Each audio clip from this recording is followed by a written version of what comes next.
अस्सलाम वालेकुम नाजरीन, आप देख रहे हैं गुलकारियां और मैं हूं AR गुल और मैं हूं सहर मलिक।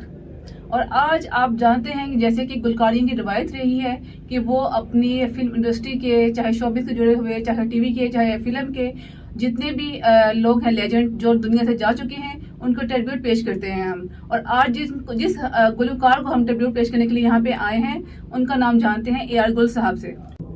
जी सहर, आपका शुक्रिया।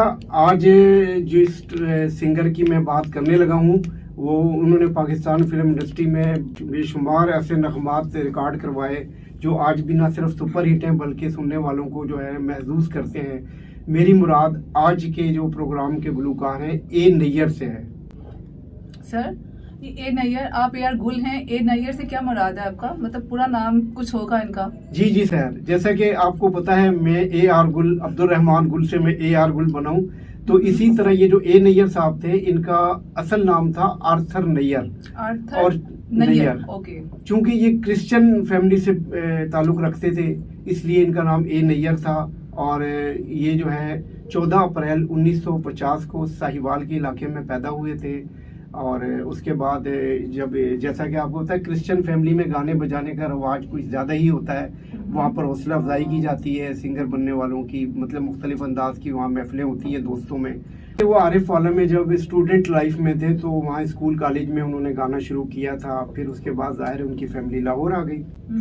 तो सर मैंने सुना है कि ये बहुत मतलब जैसे कि अच्छे सिंगर तो थे ये, मतलब ये आला तालीम याफ्ता भी थे सर ये तो जाहिर है मतलब है उन्होंने तालीम तो हासिल की थी। जी। जिस हद तक वो पढ़ सकते थे उन्होंने तालीम हासिल की, लेकिन बेसिकली जो है ना वो उनका जो ताल्लुक है वो चूंकि वो म्यूजिक की तालीम हासिल करना चाहते थे इसलिए उनका रुझान उस तरफ रहा। उन्होंने म्यूजिक की तालीम तो हासिल की थी। बिल्कुल। तो और कुछ पूछना चाहेंगे आप? सर इनकी पहली फिल्म जरा बताइए लोगों को, देखने वालों को।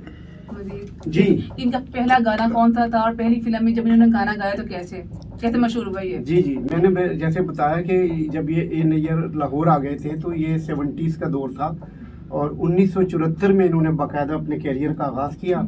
उस वक्त ये PTV पर आए, वहाँ पर एक प्रोग्राम आता था नए फनकार के नाम से प्रोग्राम में इन्होंने एंट्री दी।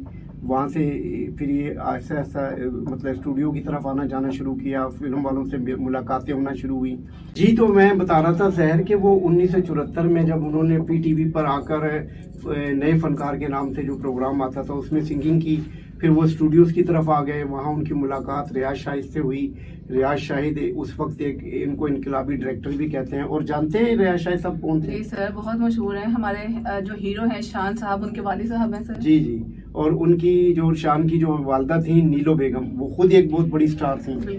तो इस लिहाज से वो रियाज शाहिद उन दिनों में एक फिल्म बन रही थी उनकी बहिश्त से। तो उस दौर में 1974 की मैं बात बता रहा हूँ, फिल्म का नाम था बहिश्त से और उसमें इनका उन्होंने एक गाना लिया और वो गाना मुश्तरका गाना था जिसमें जो फीमेल जो सिंगर थी वो थी रुबीना कुरैशी। अब आप जानते हैं रुबीना कुरैशी कौन? यस सर, वो भी एक सिंगर थी हमारी बड़ी मशहूर, पाकिस्तान की एक बहुत बड़ा नाम है वो भी। करता रहूंगा याद तुझे मैं यूं ही सुबह हो शाम, मिट न सकेगा मेरे दिल से बिना तेरा नाम। चलें अब हम देखने वालों को मजीद इंतजार किए बगैर हम लोग आगे चलते हैं और हम मजीद जानते हैं इनके कैरियर के बारे में कि मजीद कितनी मूवीज की, इनके अवार्ड का जो सिलसिला था वो कहाँ से चला और कितने अवार्ड मिले वो हम जानेंगे AR गुल साहब से। जी गुल। जी सहर, तो आपने जैसे बड़ी अच्छी वो मतलब है तो नाजरीन की तवज्जो दिलाई इस तरफ, क्योंकि ये टैलेंटेड सिंगर थे लिहाजा इनको कहीं भी कोई भी सालगिरह होती है किसी भी घर में तो A नैयर का जो है ना वो गाना लाजमी गुनगुनाया जाता है जिसके बोल हैं जंगल में मंगल तेरे ही दम से। जंगल में मंगल तेरे ही दम से जी, सबने बिल्कुल। ये शोर मचाया है, बिल्कुल, ये तो सालगिरह का दिन आया है। हाँ, ये तो बचपन का गाना है और ये इतना मशहूर गाना है। जब भी मैं सुनती हूँ ना तो मैं बस चुलबुली सी हो जाती हूँ गाना सुन के, जंगल में मंगल। तो जी। मेरा भी दिल करता है यहाँ पे हम मंगल करें ऑडियंस के साथ मिलके, देखने वालों के साथ मिलके। चलिए मजीद आपको बताते हैं इनके बारे में कि और ये कहाँ से इन्होंने सफर किया, कहाँ से इनको अरूज मिला और फिर कहाँ से जवाल मिला और कहाँ इनकी कैरियर का आगाज जो है खत्म हुआ। जी, अब हम मजीद गानों का जो सिलसिला आगे जारी रखते हैं और हमारे गुल साहब बताएंगे आपको मजीद कि इनके और कौन कौन से मशहूर गाने थे। जी गुल साहब। अच्छा सहर, बात यह है कि इन्होंने रेडियो, टीवी और फिल्म पर अगर ये सारे गाने इनके मिलाए जाए ना तो कुछ 4000 और कुछ समथिंग बनते हैं जो इन्होंने गाने काफी गाए तादाद अपने में गाने कैरियर थे। में। 4000 से ऊपर के गाने हैं। फिर ये है कि इनके बहुत सारे मशहूर गाने हैं। मिसाल के तौर पर साथी मुझे मिल गया दुनिया को छोड़े, इनसे वाबस्ता लोग जो म्यूजिक लवर्स हैं, जो उनके चाहने वाले हैं, जो उनके अजीज़ों कारम हैं, ज़ाहिर है वो ये नैयर को भूले तो नहीं हैं। सर बेशक वो हमारे दिलों में जिंदा हैं और हमेशा रहेंगे।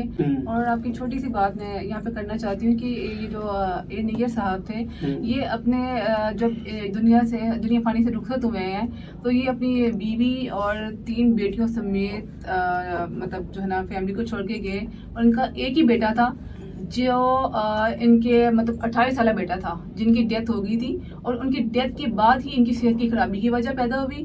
फिर उसकी डेथ के बाद इन्होंने सिंगिंग भी खत्म कर दी। और मजीद मैं ये बताना चाहूँगी आपको कि जब इनके बेटे की वफात हुई तो उसके तभी ये दिल के दौरे थे ना, मतलब इनकी तबीयत खराब रहने शुरू हो गई थी।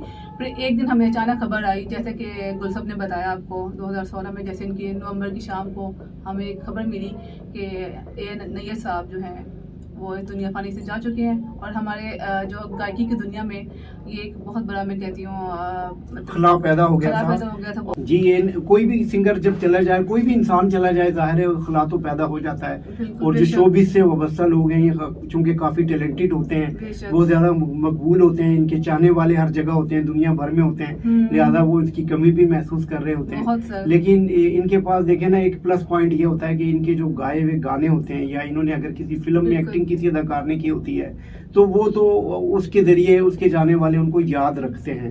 तो जिस बेटे का आपने जिक्र किया उसका नाम था हारून नैयर। ठीक है, तो जाहिर है जब भी औलाद और फिर जवान औलाद अगर किसी की चली जाए तो सदमा तो होता है। और इकलौता बेटा था इनका, इकलौता बेटा और 3 बेटियां थी इनकी। जी बिल्कुल। तो अब इसके साथ ही हम अपने चाहने वालों को इनके जो है मकबूल गीत सुनाकर आज का प्रोग्राम ख़त्म करना चाहेंगे। और मैं पहले भी ये कहता रहता हूँ कि नाज़रीन, अगर आप हमारा प्रोग्राम देख रहे हैं तो इस चैनल को आप सब्सक्राइब करें, लाइक करें, अपने कमेंट्स दें ताकि हम अच्छे से अच्छा प्रोग्राम आप तक ला सकें। और जिन लोगों को आप देखना चाहते हैं गुलकारियाँ की स्क्रीन पे, आप उनके हवाले से कोई बात करें। हम इंशाल्लाह उनके इंटरव्यूज़ जो हयात हैं, जो लोग जिंदा हैं, जो फनकार इस वक्त मौजूद हैं दुनिया में, हम उन तक भी पहुँचेंगे, उनके इंटरव्यूज़ भी करेंगे, आप तक पहुँचाएँगे। और इसके साथ ही अपने मेज़बान AR गुल और सहर मलिक को दीजिए इजाज़त। अल्लाह हाफ़िज़। Thank you. जी रहे हैं हम तन्हा।